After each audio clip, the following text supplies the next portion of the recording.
Tim Scott. We have some sort of an update on his virginity, or maybe his lack of virginity now, thanks to your reporting. That's true.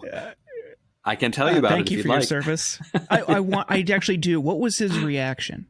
Well, this was a while back when I asked him this question. I profiled him years ago when he was a congressman, and he was, in his 40s.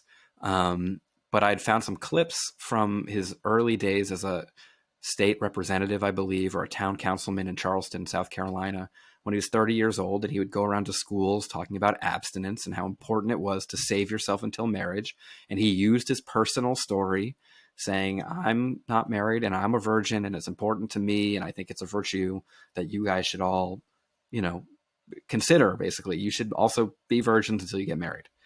And when I met with him as a 40-something-year-old, he still had never been married. And he still today has never been married. And it felt like that's fair game. I don't know. It was really weird because I never anticipated asking a congressman if he'd ever been laid before. It just wasn't really on my, bingo card.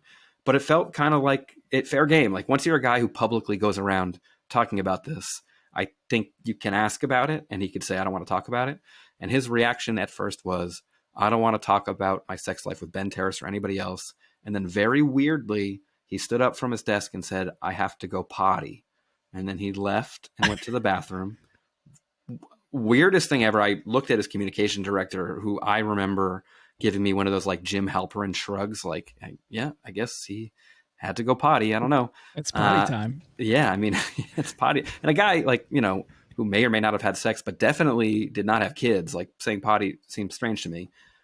He came back and basically his response was, I'd asked him if it was a virtue that he still adhered to. It was an easier way than saying have you ever had sex? And he said, maybe not as well as I would have liked. I think people should all have patience. But not everybody does.